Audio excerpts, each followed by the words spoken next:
Hey y'all, today we shine a spotlight on Monifa St. co-founder and manager of Sibonglie Entertainment Corp, and she tells us about her time in China and what it's like helping young people develop their talents. It starts now.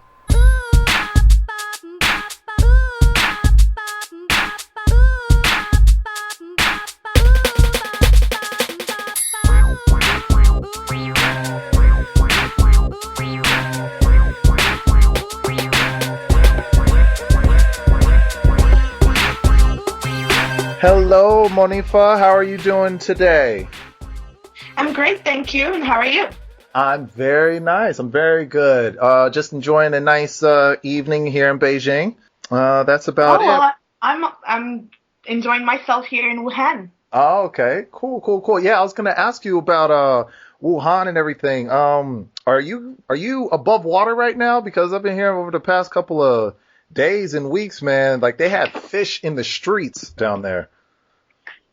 Fortunately for me, I Mm. am above water, Oh, but I okay. have some friends who are swimming right now. They're still underwater, but it's getting better.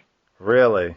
Oh man, I'm so sorry to hear that, man. Cause there were some videos going around like on Wechat and everything, and it showed that you guys were like completely submerged. So yeah, man, I hope you staying dry. I am. I'm inside. All right, cool. All right, well let's get right into it. First of all, where are you from, and what brought you to China? Okay, well, I'm from the beautiful island of Antigua and Barbuda. This is situated in the Caribbean, Mm. and this is just south of America. Hmm. And what brought me to Wuhan in 2008 was school. I got a scholarship to come to school in Wuhan. So I have been here ever since. Hmm. I've done my bachelor's degree here, my master's degree, and hopefully doing my PhD degree as well in Wuhan. Oh wow, really? PhD? Yeah. Yeah. That's what's up, man. Really? Oh, well, what school do you go to in Wuhan? I go to Central China Normal University, Whoop, also whoop. known as I'm sorry I had to do that because that is also also, yeah. also known as Huazhong Normal University. Yeah. Mm, okay, all right. I've heard it's really nice down there. It is. It is. It's the best university in Wuhan. At least I think it's the best university Mm, here. okay, all right. Well, what made you decide to come to China? Out of all the places that you could have gone. Okay, well the thing is, I wanted to experience a new culture. I wanted to learn something that is so unique and interesting. And I Uh-huh. think that the Chinese language is such a beautiful language to learn. If you really get into the story of it, it Yeah. shows you from the beginning to the end of what the character is supposed to mean, and it's symbolic of the actual thing it's describing. So I just wanted to learn, its culture, Chinese culture, and the language as well. So that's what motivated me to come here. Wow. So it sounds like you've been having a really good time here. I do enjoy China. It's a good place to be. Uh-huh. Okay. All right. What are some things you've noticed about China that are different from back home? I mean, I'm sure there's quite a few, but what are some things that have stuck out to you? Well, providing that I'm from a country with approximately 80,000 people, Mm. the thing that I've noticed the most is the amount of people that live in China. Yeah, It's yeah, yeah. it's extremely different. And even when I also, spent some time in the US, so it Mm. is even different to the US. And what I absolutely love about China is the food. I can't stop talking or eating something new. I could eat something new every day. It has a wide variety of different types of cuisines, Hmm. different ways of preparing the same dish, and so that is one of the key things that I that I love about China. It's the food. Oh, wow. What's your favorite dish? It's very simple. It's Uh-huh. lanzhou lamian.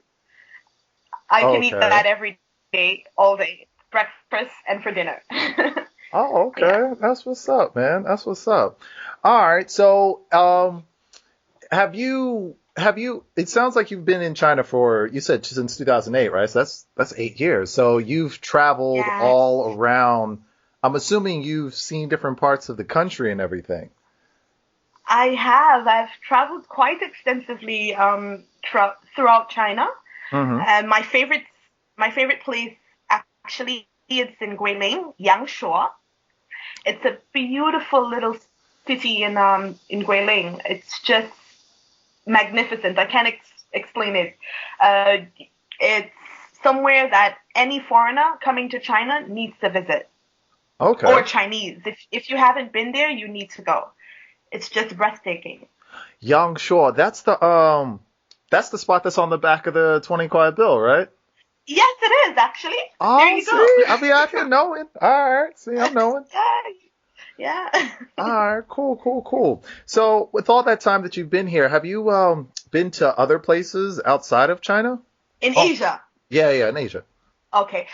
No, I haven't really traveled around Asia that much, but I've just been to, the regular Hong Kong and Macau, and that's also considered China. So, traveling around Asia, it's my next step.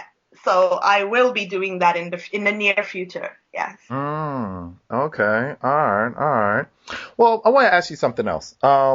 As well, because there's been a lot of stuff going around over the past couple of months, and I wanted to ask you, as a black woman, how has your experience been here in China? Because when I've done like other spotlights, people have given me, different Perspective. experiences and different perspectives, Mhm. exactly. And like you said, China's a big place. So, what is your experience been? And do you think it's, Okay. before you answer that, do you think it's a unique one? Okay. um, I'll start with the latter question first. Yeah, yeah, that was a It is lot. a unique That was a lot. it is a unique experience, mainly because wherever I've been, I've traveled around the world a lot, and wherever I've been to, I've never really experienced what I've experienced in China. What I've experienced in China is when I first got to China in 2008, it was the people in Wuhan, they weren't educated about black people a lot. So I had one experience where an old lady came up to me when I went to the shopping mall, and she actually tried to wipe the black off of my skin. However, she thought I was probably dirty or something. And, Mm. back then I didn't understand what she was trying to say to me. Yeah, yeah, yeah. However, now as the years progress, I've seen a change in the way people look at me and treat me. Before it would be, oh, all black people come from Africa, and there was not much of a education around black people in China. Mm. However, nowadays, what I find is a lot of the Chinese that I meet and that I interact with, they they're more accepting of black people here. Oh, really? Well, in my opinion and in my experience Mm-hmm. nowadays. Mm-hmm. And the racism that you may or may not experience, you may experience it's mainly because of a lack of education, in my opinion. Mm. Some of the things that I've experienced is just because they did not know, and when you tell them or you teach them, then they have a different mindset, which is very good. Yeah, So yeah. I think what we need to do as black people in China is, we need to represent our countries very well as represent our culture and our race to the best that we can. So we Mm. don't give them a negative viewpoint of, black people or who black people are, because a Mm. lot of Chinese still see black people as being negatives. And I think this comes from movies, Okay. and the influence from what they see on TV. Okay. Whereas, I have some Chinese friends that say, "Oh my God, you're black and you're so cool," and I'm like, "Well, It's not really supposed to yeah." be a surprise. Yeah. Yeah. Yeah, so I just think that the lack of education when it comes to race is mainly why you may experience a bit of a racism here. But I don't see it being something that's life-threatening. I don't see this being something that is deep-rooted into the society. I just think that most of them just need to be educated. Yeah, it's not like In my malicious. It's not malicious or anything. No, it is. No, it isn't. It's not saying that, oh, you're black, we don't like you. Yeah, No, yeah. they're curious. They want to learn more about your culture and where you come from. And I think that television and what we see on the media really plays a big part in what they perceive as being black and being bad or being a certain way. Okay, that's what's up. Do you think more people are learning about the Caribbean? Because like you said, when they see a black person, they're like, oh, they're automatically from Africa. But now, you think more people are, learning about, there are other black countries outside of Africa? Well, first I have to actually tell people, there's actually black people in America. And they're like, yeah, what? We can start Really? there. Yeah. We can start there, yeah. So knowing that there's black people in Europe, black people in America, and even white people in South Africa or even African countries, they're very amazed at this. Yeah, it's so like, people move. Like, it's weird. Like, I think that they don't do that. Everybody's stagnant. So, you just have to educate them. And I think nowadays, because of the tourism possibilities in China, and people want to go away, not just to see like a big country or mall or just to visit, one of the first world countries. They're more looking at going away for culture, going away to see what, the next side of the world is all about. So I've met quite a few of Chinese people who have been to the Caribbean and who know about, my country, Antigua and Barbuda, or just our neighboring, islands. So okay. I think within the next few years, the Caribbean could actually be a spot where, or we can market the Caribbean as a destination for Chinese to travel to, just for, that experience of the different part of the world.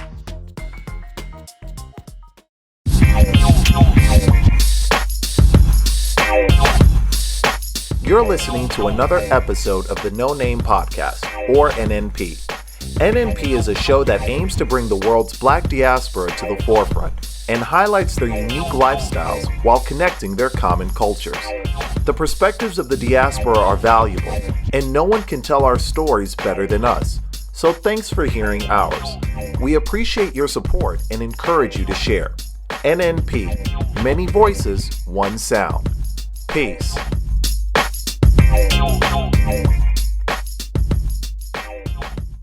So let's talk about your business venture. All right, and help me say it because I do not want to mispronounce this. That's Sibonglie. Sibonglie. Sibonglie. Okay. Yes. All right. That sounds like it means something. Does that? Yes. Okay. What is it? What does it mean? Sibonglie is actually a word derived from South Africa, Southern Africa, and it means thankful and grateful. Oh, okay. All right. Well, I'm yes. thankful that you told me what this means because I've been able to figure that out. All right. Yes. So, what is Sibonglie? Okay. Well, Sibonglie is Sibonglie Entertainment Corp is an entertainment company that we came together to form to actually give new talent a place where they can, harness their abilities. It's a musical group,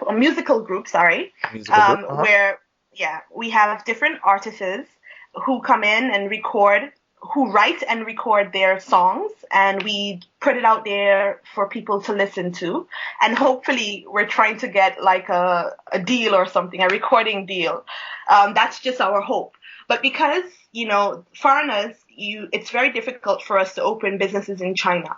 So what we're trying to do, it's totally free, right? Okay. We have members and we record. And what we do is we just showcase our music with the hopes of getting a recording contract, whether it be in China or abroad. Wow. Okay. That sounds like a very big project. What got you into that? Like, how did you come to this idea? Okay, well, as you know, I've been here for many years, almost 8 years, and Oh. I'm seeing a talent in our foreign community. Our foreign Mm-hmm. community is extremely talented, but there's no one to harness that talent. Mm-hmm. So that's where I come in. I'm a very business savvy person. I'm all about ideas. I have crazy ideas in my brain. It never stops. And Okay. so I decided to meet up with one of the very talented persons is key in Sibonglie, the producer. His name is Tindo, a very young, talented producer who makes Uh-huh. all of our beats.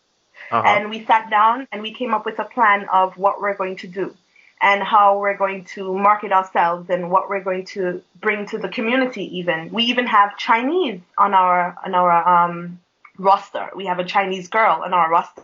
Oh, wow. She's Okay. a Yeah, she's a rapper, A very Chinese very rapper? talented Chinese rapper. You would not believe how good she is. Oh She's my goodness, I gotta hear amazing. this. Yes. Yeah. Okay. And so we came together and we came up with the name Sibongile. Uh-huh. Being that he's from Africa, he also knows that the meaning behind this. So we're really grateful and thankful for the talents that, God has given us. And Uh-huh. because they're so young, they're all like 21, 22, 20, 19 even, Oh. I just decided that as an older figure, I would be the one to guide them in the right direction. Mm. And with, all the things that are happening in the world today, it's something positive for them to put their energies towards. Most That's what's people up. go out, drink, and party. Yeah, These yeah, yeah. guys go to the studio every night and produce music like nobody's business. Like we have produced over 50 songs within 2 months. Wow. Yeah, so That's a it's lot. just an You guys have been outlet. at work.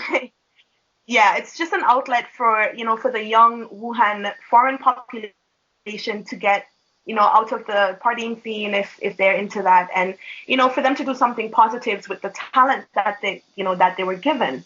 So I'm Uh-huh. just trying to be the middleman to harness that talent, and hopefully make it into something that can be lucrative in the future.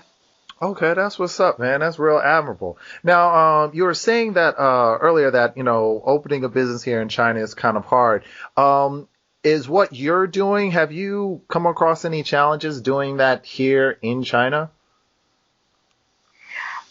Well, I am someone who is extremely particular when it comes to the law.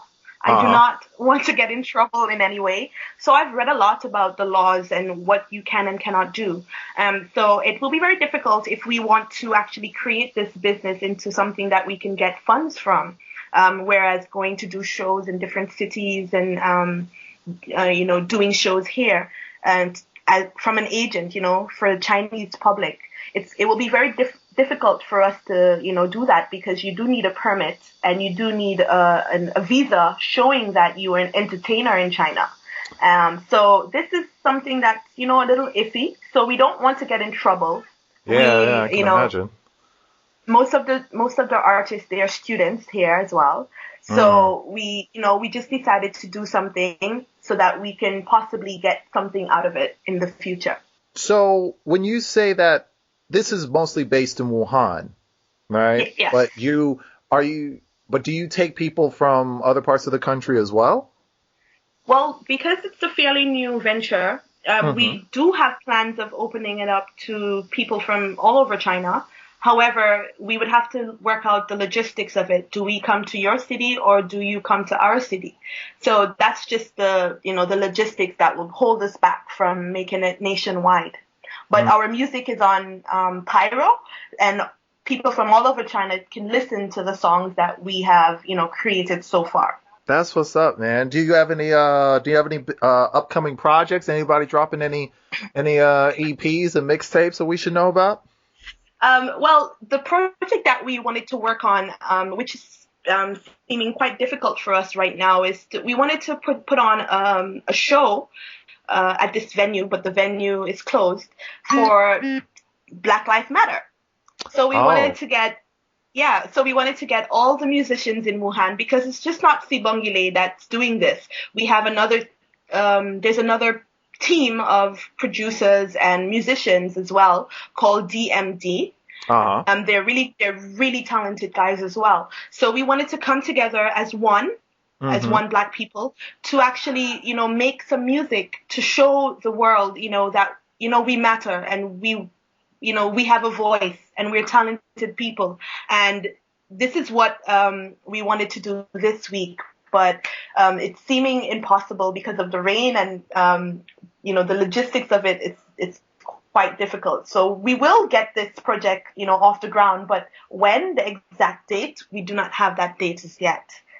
And we're always in the studio, and every week we upload 2 tracks to stay in the studio, like Diddy said. Always stay in the studio. Man. That's what's up. You said you were saying something about putting together an event for Black Lives Matter. That brings up a good point. Have you noticed that, with everything going on around the world and everything affecting Black people, have you noticed more people coming together because of it? I think so. I think the more the Black community is really waking up and seeing that, no matter what country you come from, no matter what your culture is, that as long as your skin color is the same, people would look at us as being the same. So we should all just embrace it and just stick together and work hard and, and motivate each other to, become better. So I've noticed in Wuhan where I've done events before where I try to promote small businesses that are, opening up in China, and Black businesses. And now with this, I think that it's even more stronger that, we're sticking together. We're doing things to help motivate each other. We're having free classes on how to be academic, how to do academic writing. There's a class on how to do makeup, a free class. So we're trying to motivate each other to be better, to be a better, race. That's what's up, man. That was deep. Yeah, that deserved a hand clap at the end. I heard that. Cool. Okay, well, before we go, thank you so much for sitting down and talking to us, man. We really appreciate it. Where can people find your music? We have a link on Pyro. It's a musical website that you can upload your music to, your original music to. It's basically, they have a Chinese version for it. It's the same name, Pyro, Pyro. You can download it. There's an app for it. And you can find us under Sibonglie Entertainment on that website. So you were talking about Pyro, but where can we find you? You can find me on Wechat, sorry. Mm-hmm. You can find me on Wechat. I think I will give you the link or the contact information on Wechat. If you want, my Wechat ID is everyonelovesminnie. Minnie is my nickname. Of course. So everyone loves Minnie. It's my Wechat nickname, and you can find me there. All right. Is there a story that comes with that nickname? No, I just created it. Or my nickname, Minnie. Yeah. Yeah, there is a story actually. I knew it. I knew there was a story. My little cousin, he couldn't pronounce my name Monifa, so he would just call me Minnie. That makes sense. Yeah. I did the same thing. It stuck over the years. All right, that's what's up. All right. So, Mr. Bizu. Bizu, that's right. Bizu. Right. Mm-hmm. Thank you so much for allowing me this opportunity to, sit down and, have a chat with you and introducing the world to Sibonglie. Oh, yes. Sibonglie to the world, sorry. Exactly. And when you become that world famous brand, just make sure you remember who put you on, all right? I'm not saying it all started here. I'm not saying I make people famous. Started here. But if it happens, it is because of me. It's me. Yeah, it is. I get it. All right, cool. All right, thank you so much, Monifa St. John, Sibonglie. Everybody check it out, and thank you for sitting down with us. Thank you as well. Bye.